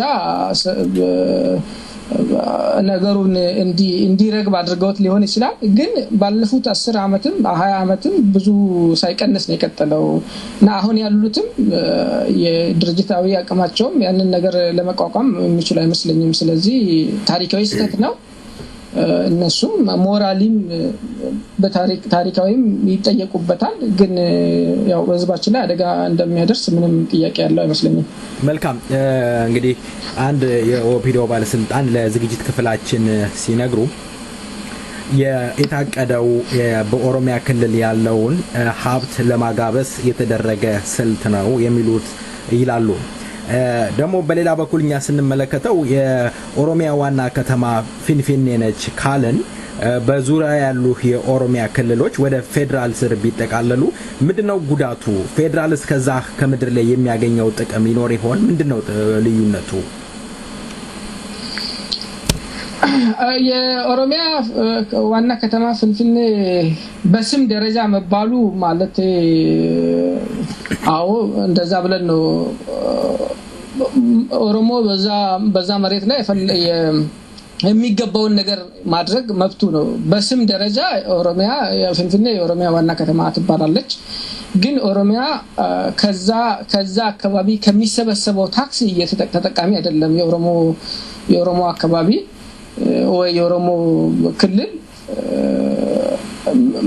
ትርጉሙ ምንድነው እዛ ሸገር ውስጥ የሚጻፉ ነገሮች በኦሮምኛ ይጻፉ የትኛውም የኦሮሞ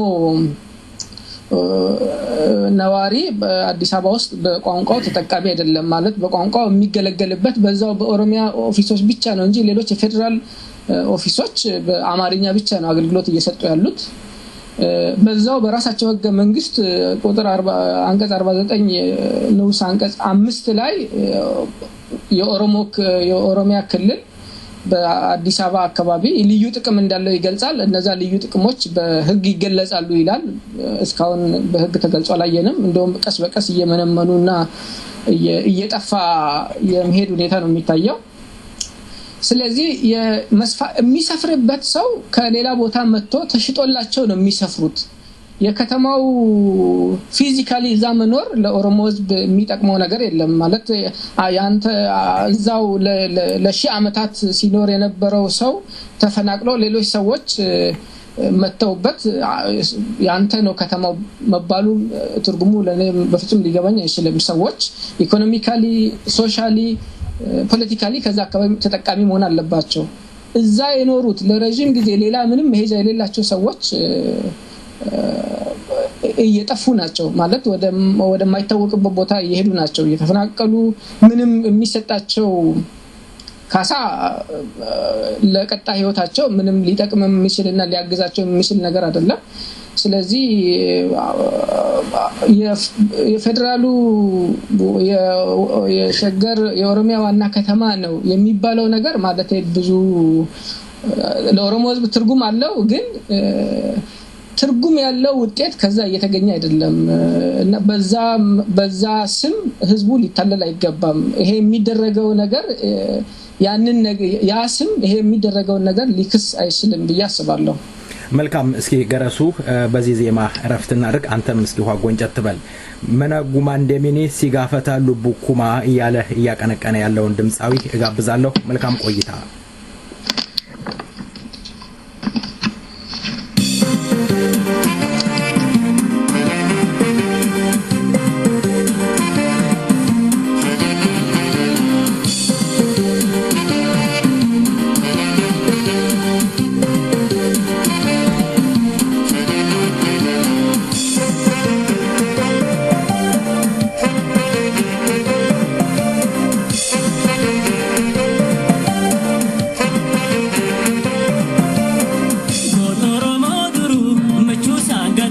Senanda gatu, kota rakoti riyengan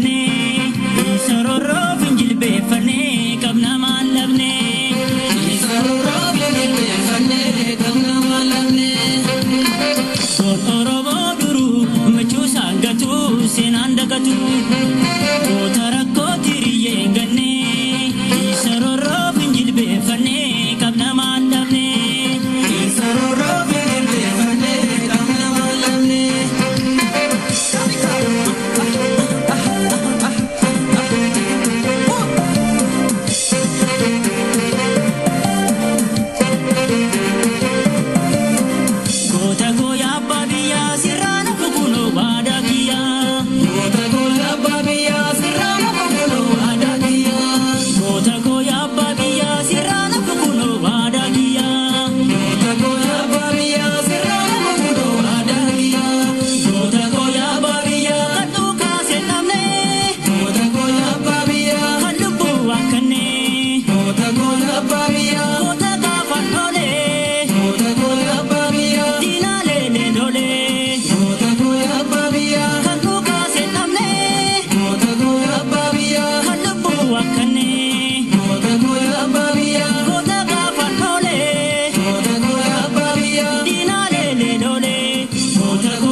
ቸገረኝ ብለህ ደም ያለበት አትሂድ ይጠይቅሃል የበርካቶች የጀግኖች ደም ነው ያለው ድምጻዊው ከልብ እናመሰግናለን ገራሱ የኦሮሞ ህዝብ ትግል ለምንድነው ውጤት ያላገኘው ለምንድነው ውጤታማ ያለው ነው ባክህ ጥያቄ ከባድ ነው ማለት የሆነ አጭር መልስና አንድ አይነት መልስ ይኖረዋል ብያላስብም ግን ማለት የተለያዩ ምክንያቶችን ማንሳት ይቻላል ለኔ የሚታየኝ ማለት ነው በግል ምክንያቶቹ ብዙ ሊሆኑ ይችላሉ ማለት እንደዚህ አይነት አንድ ህዝብ በአንድ ታሪካዊ ሁኔታ ውስጥ ተነስቶ የሆነ ድርጅት አደራጅቶ አላማውን ለይቶ ለዛ ታግሎ ማሸነፍ የሚወስኑት ሌሎች የተለያዩ ምክንያቶች ናቸው ቢያንስ ሁለት ምክንያቶችን ማንሳት እንችላለን የውስጥና የውጪ ምክንያቶች እና የኦሮሞ ህዝብ ቀደም ስንነጋገር እንደነበረው ለረጅም ጊዜ ችግር ሲደርስበት ነበር ከሁሉም ማህበራዊ አገልግሎቶች ተገሎ ነው የኖረው በጣም በቁጥር ውስን የሆኑ ሰዎች ናቸው ትምህርት ቤት ሲገቡ የነበሩት እንዳልኩ በከተሞች አካባቢ ይሰፍር የነበረውና በተወሰነ ደረጃ ከነበረው ማህበራዊ አገልግሎቶች ከኮሙኒኬሽን ተጠቃሚ የነበረው በጣም ውስን ነው ቁጥሩ 1900 ላይ 33% የነበረው 1948 ላይ 45 ላይ ሲደርስ ወደ 18 በመቶ ወርደዋል ትምህርት ቤቶች አካባቢም ደግሞ 70ዎቹ 60ዎቹ አካባቢ አንዳንድ መረጃዎችን ገብተህ ብታይ በጣም ውስን ሰዎች ናቸው የተማሩት ስለዚህ እነዛ ውስን የተማሩ ሰዎች ናቸው ትግሉን ወደ ተደራጀ የትግል ስልት የቀየሩት እነዛም ታጋዮች መጀመሪያ አካባቢ የተለያየ ችግር ገጥሟቸው ነበር እና በሚፈልገው መጠን ማለት ለውጦችን አምጥተዋል አሁን የምናያቸው ለውጦች አምጥተዋል ግን ወደ ስኬት ሊያመራ አልቻለም እና በዚህ በተደራጀ መንገድ በተደረገው የትግል ሂደት ውስጥ እንደ ዋነኛ ችግር ብዬ ነው የማስበው ጠንካራ ድርጅት የማቋቋም አለመቻል ነው የሚመስለኝ ድርጅቶች ነበሩ ለምሳሌ ኦነግን ከወሰድን ከፍተኛ የሚባል አስተዋጽኦ አሁን ላለው ሁኔታ ኮንትሪቢዩት አድርጓል ግን ከፍተኛ የሚባል የህዝብም ድጋፍ ለማሰባሰብ ችሏል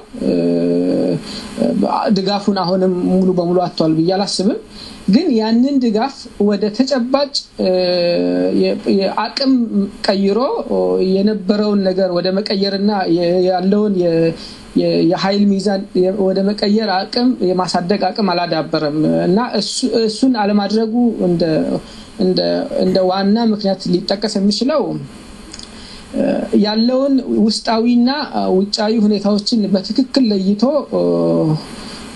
ተገቢውን ለዚህ ለኛ ሁኔታ የሚገባ ስትራቴጂ በጊዜ መንደፍ አለመቻል የተነደፉ ስትራቴጂዎችን በሂደቱ ቢኖሩ እነዛ ስትራቴጂዎች በጊዜው ውጤት ሳያስገኙ ሲቀሩ ቶሎ ተከልሰው እንደገና ሌሎች በሌላ መንገድ ወይ የተሻለ መንገድ የመፈለግ ጥረት ብዙ የተደረገ አይመስለኝም በዛው ልክ ሌሎችም ምሁራኑም አካባቢ ያለው ጥረት ያለውን አቅም ለማሳደግ ምንድነው የጎደለው ብለው ነገሮችን በጥልቀት አይተው ለይተው የህዝባችንን ጥረት ወደ ተጨበጠ አቅም እንዲቀየር ጥረት ከማድረግ ይልቅ ወይ ጭፍን ደጋፊዎች ወይ ደግሞ ጭፍን ተቃዋሚዎች የመሆን ሁኔታ ይታያል ስለዚህ የስትራቴጂ የድርጅት አቅም ማሳደግና ድርጅቱ ደግሞ ተገቢ በእኛ ሁኔታ ውስጥ የሚገባንን ወይ የሚያስፈልገውን ስትራቴጂ የመንደፍ ነድፎ የመንቀሳቀስ ሁኔታ አለመኖር ነው የሚመስለኝ ባጭሩ ግን ምክንያቱ እንደዚሁ በሁለት ሴንቴንስ ችግሩ እንደዚህ ነው መፍትሄው እንደዚህ ነው ተብሎ በቀላሉ የሚታለፍ ነገር አይደለም በተለያየ መንገድ ሊታይ የሚገባ ነው ለዛ ደግሞ የህዝቡ በስፋት መሳተፍ እና በሂደት ውስጥ የነበሩ ችግሮችን ለይተው ለያንዳንዱ ችግሮች ምን መደረግ ይችላል ነበር በጊዜው አሁን ደግሞ ምን ማድረግ እንችላለን ብሎ ነገሮችን በተረጋጋ ስሜት ማየት የሚያስፈልግ ይመስለኛል እንጂ ባጭሩ ችግሩ ኤክስ ነበር መልሱ ዋይ ነው ማለት ይከብዳል ያስባለሁ መልካም የኢትዮጵያው ጠቅላይ ሚኒስትር ኃይለማርያም ደሳለኝ ባለፈው ለፓርላማ ሲገልጹ የኦነግና የኦአነግ ወይም የኡጋዴን ነፃ አውጪ ግንባር እነዚህ አይነት ሰዎች ህዝባችን ውስጥ ገብተው ህዝብን ያወኩ ይገኛሉ የነሱ አመለካከት ተሸካሚዎች በስተዋል ብለው ተናግረዋል በኦሮሞ ፖለቲከኞች መካከል ደግሞ ስንመለከት ግማሹ 21ኛው ክፍለ ዘመን ላይ ስለደረስን የኦሮሞ ህዝብ ትግል ሊፈታ የሚችለው በኢትዮጵያ ጥላ ስር ስለሆነ የ40 አመት የተደከመበት ዋጋ የለውም ውጤቱን እንቀበላለን ግን ከዚህ በኋላ የኦሮሚያ ነፃ ምድር የሚባለውን ነገር አንቀበልም እስከማለት ደርሰዋል ይሄ ሽንፈትን አይገልጽም መጀመሪያውንም አቋማቸው የዋለለ መሆኑን አይገልጽም ብለህ ታስባለህ አቶ ኃይለማርያም አሉ የተባለውን ነገር መጀመሪያ ማለት አንድ አስተያየት አንደኛ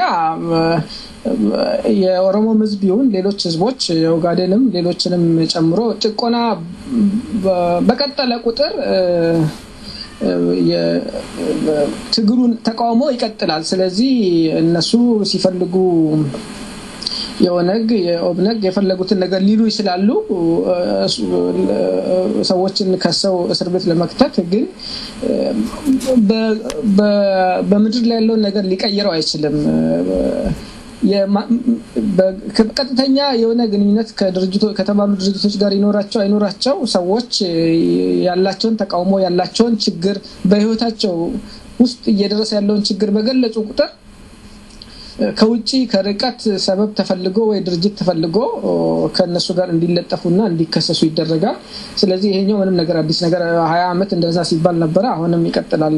ሁኔታው እስካልተቀየረ ድረስ እንደዚህ አይነቱ ነገር ተደጋግሞ የሚዘመር አይነት መዝሙር ነው። ስለዚህ ብዙም ሊባል አይገባም።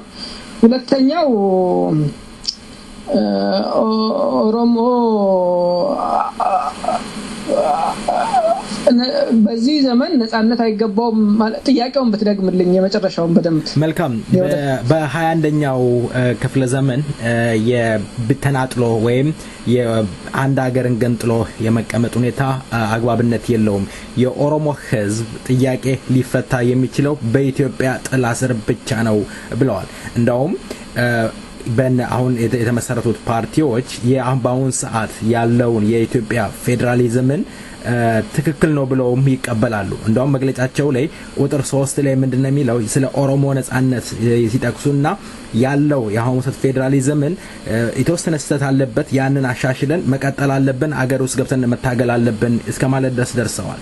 በ21ኛው ክፍለ ዘመን ከሆነ የተደከመበት ትግል ዋጋ የለውም ማለት ነው። ቀደምት ሲተነሱበት አላማ ከንቱ ነበረ ማለት ነው። ወጣቱም የተፈጀው እንዲሁ ራስን ለማቆየት የሚደረግ ገንዘብ መሰብሰቢያ ምናልባት ሊሆን ይችል ይሆን?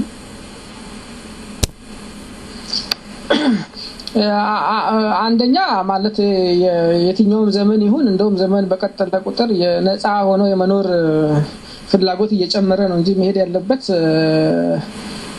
አይ በዚህ ዘመን ነፃነት አይገባንም መባል ያለበት አይመስለኝም። ሁለተኛ ማለት የኦሮሞ ህዝብ ችግሩ አሁን ያለው በዛ ሀገር ውስጥ የመኖር ማለት በዛ ሀገር ውስጥ ያሉ ችግሮችን የመፍታት ፍላጎት ከድሮም ጀምሮ ነበር። ኦነግም የመጨረሻው አማራጭ ነፃ መሆን ብቻ ነው ብሎ የሚያውቅ አይመስለኝም። እንደዛ ብሎ ቢሆን ኖሮ ሽግግር መንግስት ውስጥ አይገቡም ነበር። ይሄኛውን አማራጭ ከሌላኛው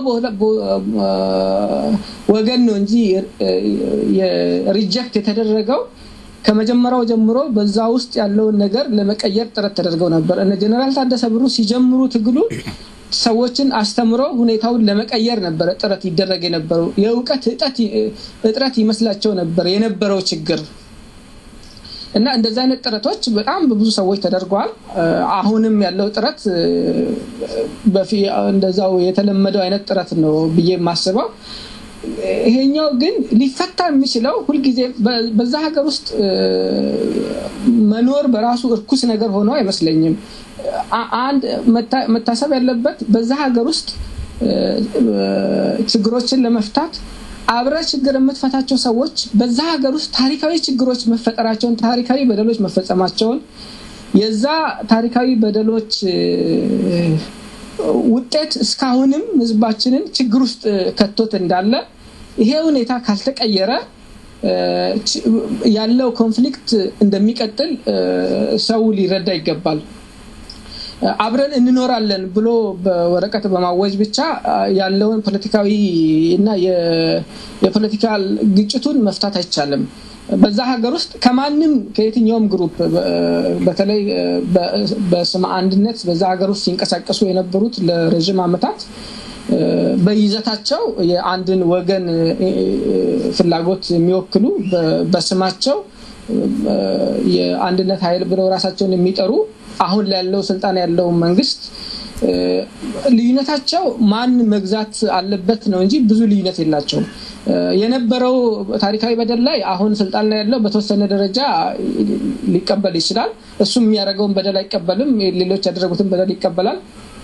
ሌሎቹ ደግሞ የነበረውን ታሪካዊ ሂደት ይሄ ሀገር እንዴት እንደተፈጠረ የኦሮሞ በዚህ ሀገር ውስጥ እንዴት ተጨቁኖ እንደኖረ ያ ጭቆና በኢኮኖሚያዊ መልኩ በፖለቲካዊ መልኩ በማህበራዊ መልኩ እንዴት አሁን ላለው ማህበራዊ ኋላ ቀርነት ግጭት ችግር እንዴት እንደዳረገን ሊቀበሉት አይፈልጉም በቃ ችግር የመጣው ልክ ደርግ ሲወድቅ እንደጀመረ አድርገው ነው ሊገልጹ የሚፈልጉት እንደዚህ አይነት ሁኔታ ባለበት ሀገር ውስጥ ከማጋር በዛ ሀገር ውስጥ ችግር እንፈታለን ብሎ መነጋገር እንደሚቻል በጣም አስቸጋሪ ነገር ነው ስለዚህ ይሄኛውን ያው እንዴት እንደሚመለሱት እነሱ ነው መጠየቅ ይሻላል ግን አንድ ሀገር ውስጥ አብሮ የሆነ ችግር መፍታት የሚቻለው በችግሩ መሰረታዊ ምንነት ላይ በዛ ሀገር ውስጥ በሚገኙ የፖለቲካ ኃይሎች መካከል ስምምነት ሲኖር ብቻ ነው እኛ ችግር ነበረ ተጨቁኖ ነበረ የኦሮሞ ህዝብ ለ100 ዓመት ተጨቁኖ ነበረ በጉልበት ተይዞ ነው እዚህ ሀገር ውስጥ የቆየው በዚህ ሀገር ውስጥ በቆየበት ጊዜ ውስጥ ደግሞ ከሁሉም የማህበራዊ ግልጋሎቶች ተገሎ ነው የኖረው ከትምህርት ተገሎ ነው የኖረው ከከተሞች አካባቢ ተገሎ ነው የኖረው እና የትኛውም የኢኮኖሚክ አገልግሎት ሲያገኝ አይደለም የነበረው ለዚህ ነው ትልቅ ህዝብ ሆኖ በጣም ትንሽ በትንሽ ቦታ የሚገኘው ምንም በጣም እኮ ግልጽ ነገር ነው እና ይሄንን ነገር የማይቀበለው ኃይል ወደፊትም የነበረውን ነገር ለመመለስ ወደ ኋላ ይላሉ ወይ የሚል ጥያቄ ነው ምኒልክ እንደበደለ የማይቀበል ሰውዬ በምኒልክ ቦታ ቢኖር ከምኒልክ የተለየ ነገር ያደርጋል ወይ የኔ ጥያቄ ነው በዛን ጊዜ የነበረውን ታሪካዊ በደል የማይቀበል ሰውዬ አሁንም አጋጣሚውን ቢያገኝ ከዛ የተለየ በደል ሊፈጽም ይችላል ብለው ማሰብ ያስፈልጋል እንደዚህ አይነቱ ፖለቲካ ኃይል በጣም ድምጹን ከፍ አድርጎ ኢሞራል የነበሩ ነገሮችን ልክ ሞራላዊ እንደሆኑ ነገሮች በስም አንድነት ስም በሚናገርበት ጊዜ አብሮ እንዴት አስተማማኝ የሆነ ሲስተም መፍጠር እንደሚቻል ለኔ በጣም አስቸጋሪ ነገር ነው ስለዚህ የኦሮሞ ህዝብ አሁንም የነበሩበትን በደሎች እንዳይደገሙና አሁን ያለውን በደል እንዳይቀጥል መታገድ ያለበት ይመስለኛል መልካም የመጨረሻ ጥያቄ ላደርገው ወደድኩት ምንድነው ምናልባት የኦሮሞ ፖለቲከኞች የህዝቡን ወይ ማንፓወር አለመጠቀማቸው ይሆን ወደ ኋላ ወይም ለትግል ለውጤት ያልበቁት ሌላው የኦሮሞ አርቲስቶችን የኦሮሞ ፖለቲከኞች መጠቀም ያልቻሉበት ምክንያት ምን ይሆን ምናልባት የኦሮሞ አርቲስቶችን ቢጠቀሙ ውጤት ይገኝ ይሆን በመጨረሻ ልታስተላልፈው የምትፈልገውን ማስተላለፍ ትችላለህ የኦሮሞ የፖለቲካ ድርጅቶች ለሚፈልገው ውጤት እስካሁን ማምጣት አልቻሉት የራሳቸውን የድርጅታዊ አቅም አሳድገው የውስጥና የውጫዊ ሁኔታዎችን አይተው በጊዜው አስፈላጊ የሆነ ስትራቴጂ መንደፍ አለመቻል ቀደም እንደተጠቀስኩት ዋንኛው ምክንያት ነው የሚመስለኝ ሁለተኛ ድርጅቶች የሚባሉት በስመ ድርጅት ናቸው እንጂ ድርጅታዊ ቅርጽና ድርጅታዊ ይዘታቸው በጣም የደከመ ያንን ነገር ደግሞ አምነው ተቀብለው ለማሻሻል ብዙም ጥረት ሲያደርጉ አይታዩ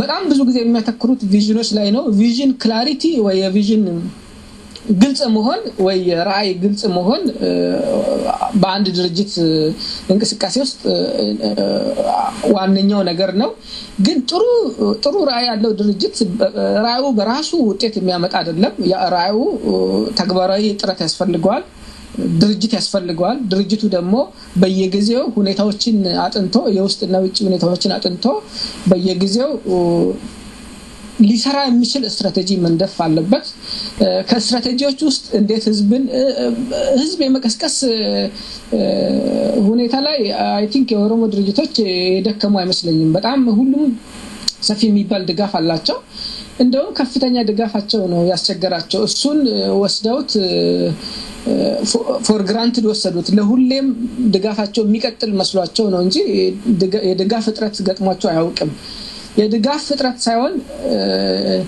ያንን የተንቀሳቀሰውን ሰው የሚደግፋቸውን ሰው ወደ አቅም የመቀየር አቅም ነው የጎደላቸውና ይሄንን ደግሞ በሂደት ስፔሻሊ አሁን ያሉበት ሁኔታ በጣም አስቸጋሪ ሁኔታ ውስጥ ነው ህዝባችን ያለው የተደራጀ ኃይል በከፍተኛ ደረጃ የሚያስፈልግበት ጊዜ ነው ስለዚህ ይሄንን ነገር ለመቀየር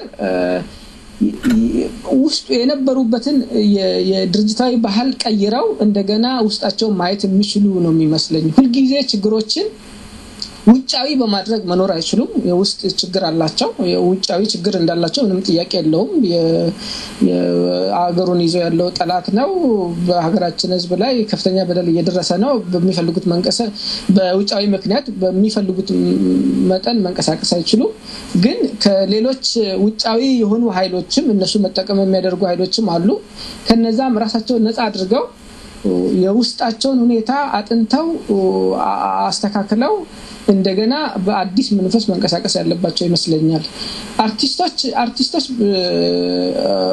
የኦሮሞ ህዝብ አይ ቲንክ ከፍተኛ ጥረት እያደረጉ ናቸው እነሱም በተደራጀ መልክ ከዚህ የተሻለ ጥረት እና ውጤት ሊያበረክቱ ይችላሉ ብዬ አስባለሁ ግን እነሱም ከአጠቃላዩ የፖለቲካ አቅምን ከማዳበር ሁኔታ ጋር ታይዞ የሚመጣ ነው ማለት ገበሬውን እንዴት ማሳተፍ እንችላለን ነጋዴውን እንዴት ማሳተፍ እንችላለን ተማሪውን ወጣቱን ውጭ ሀገር ያለውን ሀገር ውስጥ ያለውን ከሚለው ውስጥ እንደ አንደኛው ኤሌመንት ሊወሰዱ ይችላሉ በመቀስቀስ በኩል ከፍተኛ ውጤት አምጥቷል እስካሁንም አሁንም እያመጡ ናቸው ስለዚህ እነሱንም መጠቀም አንደኛው መንገድ ሊሆን ይችላል ግን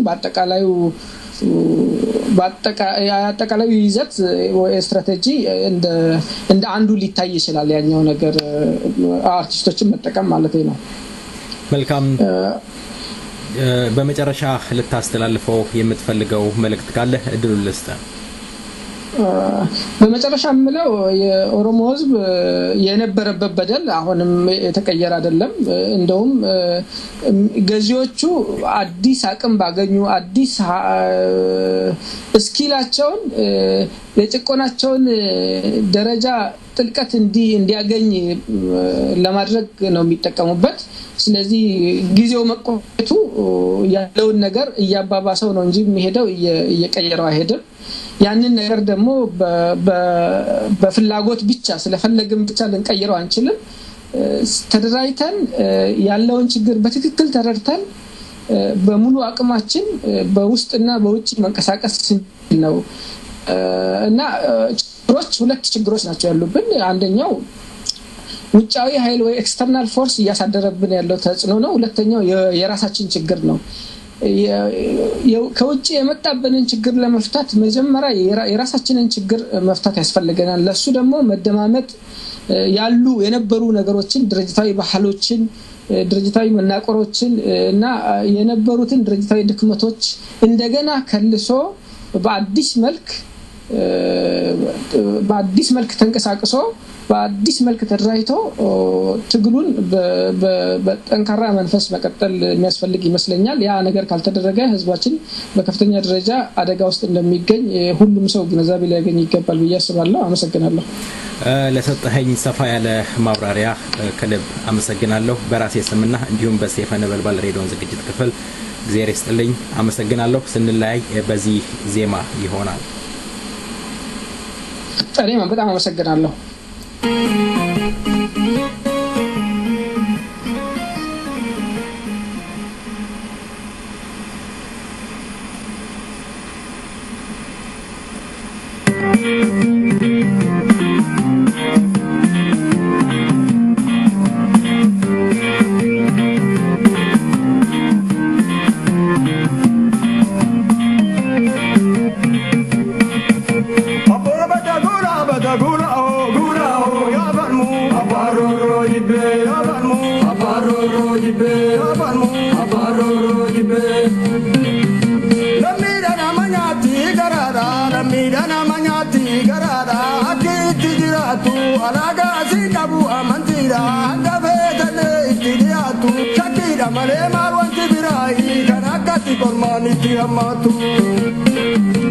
Akira malema wanti birai kanakati dormaniti amatu lammi wayoka yara baratenera kanatti shakira namallaltu irkasi wajjini kogamanera alaga angara namatilotu rakko kan argadala inumau rakko kan argadala inumau warra ittini ate inamanu ijolle oromora misesu maskantate inamanu ijolle oromora misesu maskantate lammi oromumma jalakisite formata turufa itti jabate lammi oromumma jalakisite formata turufa itti jabate kayosa ittin guutatura oromo waan ammate fakkaate lammi oromumma jalakisite gootarratti hireeni dhumatate lammi oromummaa jalakisite gootarratti hireeni dhumatate qarshii maaliif goota sababbiidha injira kana caalaa kan nyaate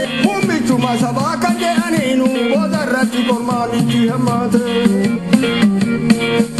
humbichuma sabaa kan jedhaniinu gootarratti kormaan itti hammaate caffee oromiyaati kan murteessu osoo mirga qabaate saba oromoon gaafanne mariidha ofumaa murtii irratti laate miseesi tokkolleen kennine yaada inuma callisee garuma nyaate miseesi tokkolleen kennine yaada inuma callisee garuma nyaate akka mirgan qabaanne oromooni gaafasummaa isaanii ifa taate odoo beeknuu bawwajjiniini odoo beeknuu bawwajjiniini mammaasuma saree jette santaate akka taa'u galtee galma guddaatti akka taa'u galtee galma guddaatti oromoo biraa achi fagaate ofitti amatummaa isaan barbaanne hoggaa bulee malee gabra fakkaate oromoodha yaaduun inumaa'u isin biratti maaliif yakka taate ormaanni kan cimu akka maleedha amantii hoggaa dhabambiseessa afaan oromoo jaboo dubbannaanu nama galcha jennee laalcha keessa ofumaaf karraata wajjiniini alagaan gasii amalueessa namni alagaa gubate duraanu namni alagaa gubate duraanu jileen qabuun jennee maanuu baje amaa ilmi namaayi maanuu maje amaa ilmi namaayi eeguma kana laalee barannee namnitti hirkatu wayyaa homaafu kormaan hin jiru gaafu namnitti hirkatu wayyaa homaafu kormaan hin jiru gaafu namnitti hirkatu wayyaa homaafu kormaan hin jiru gaafu namnitti hirkatu wayyaa homaafu kormaan hin jiru gaafu namnitti hirkatu wayyaa homaafu kormaan hin jiru gaafu namnitti hirkatu wayyaa homaafu kormaan hin jiru gaafu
የተከበራችሁ አድማጮቻችን እንግዲህ ልንለያይ ነው ያለንን ፕሮግራም ወደ እናንተ አቀረብን አንድ ሁለት ብለን ለጆራችሁ አደረስን እንግዲህ ሳምንት እንገናኝ ብለን ልንሰነባበት በዚሁ በአመርቲ ዋሪ በጀመርነው ዜማ እንሰናበታለን እስከ ሳምንት መልካም ሳምንት ቸሮር ያሰማን ሰላም ሁኑ Mati,